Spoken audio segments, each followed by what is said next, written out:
కోనసీమ జిల్లా ముమ్మిడివరంలో ముస్లింలు నల్ల బ్యాడ్జీలు ధరించి శుక్రవారం నమాజ్ చేసుకున్నారు. బంగ్లాదేశ్లో హిందూ సోదరులపై జరుగుతున్న దాడులను ఖండిస్తూ నిరసన తెలిపారు. ఇస్లాం శాంతి మొత్తం ప్రపంచంలోని మనుషులంతా ఒకే తల్లికి పుట్టిన బిడ్డల్లా కలిసిమెలిసి జీవించాల్సి ఉండగా ఈ దాడులు అమానుషమని ముస్లిం మత పెద్దలన్నారు. మతం పేరుతో విద్వేషాలు రెచ్చగొట్టడాన్ని ఇస్లాం మతం ఒప్పుకోదని అన్నారు.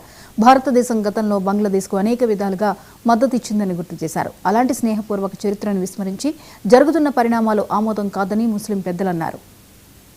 జరుగుతున్న దాడిని బంగ్లాదేశ్ లో హిందువులపై జరుగుతున్న దాడిని బంగ్లాదేశ్ లో హిందువులపై జరుగుతున్న దాడిని హిందువులపైన జరుగుతున్న దాడిని బంగ్లాదేశ్ లో హిందువులపై జరుగుతున్న దాడిని బంగ్లాదేశ్ లో హిందువులపై జరుగుతున్న దాడిని బంగ్లాదేశ్ లో హిందువులపై జరుగుతున్న దాడిని హిందువులపై జరుగుతున్న దాడిని బంగ్లాదేశ్ లో హిందువులపై జరుగుతున్న దాడిని బంగ్లాదేశ్ లో హిందువులపై ముస్లింలు చేస్తున్న దాడుల్ని ఈ ఇండియాలో ఉన్న ముస్లిమ్స్ అందరూ కూడా ఏకకంఠంతో దీన్ని ఖండిస్తున్నాం.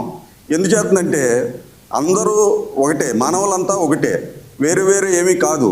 అయినప్పటికీ అక్కడ హిందువులు మైనారిటీస్గా ఉన్నారని చెప్పేసి మన ముస్లిం సోదరులు వాళ్ళ మీద దాడి చేయటం అన్నది చాలా అమానుష్యం.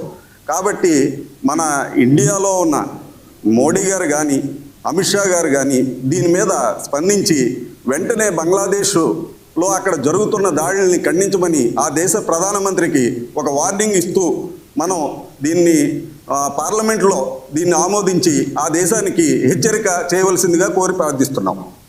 ఈ ముమ్మిడివరం మసీదులో ముస్లిం సోదరులందరూ కూడా నమాజ్ని మేము నల్ల బ్యాడ్జీలతో నిరసన తెలియజేస్తూ చేసుకోవడం జరిగింది. ఈరోజు ఈ విధంగా చేసుకోవడానికి కారణం ఏమిటి అంటే, బంగ్లాదేశ్లో అక్కడ హిందువులు మైనారిటీలుగా ఉన్నారు. 2%, 3% మంది అక్కడ ఉన్నారు. వాళ్ళ మీద అక్కడ ముస్లింలు దారుణకాండ చేస్తున్నారు, వాళ్ళని చంపుతున్నారు. ఇది చాలా దారుణమైన విషయం. ఈ విషయాన్ని మానవ సమాజం క్షమించదు. కానీ కొంతమంది ఆ బంగ్లాదేశ్లో వాళ్ళ మీద దౌర్జన్యం చేయడం అన్నది మాకు చాలా బాధ కలుగుతుంది. ఎందుచేతనంటే ఏ మనిషి అయినా సరే మరో మనిషికి సోదరుడే. ఇది ఇస్లాం యొక్క ఆజ్ఞ. మీరు సమస్త మానవాళి ఒకే తల్లి తండ్రి నుంచి పుట్టిన సంతానం, మీరు ఒకరికి ఒకరు సహోదరులు అని చెప్పేసి ఖురాన్ మానవజాతి అందరికీ ఈ సందేశాన్ని ఇస్తుంది.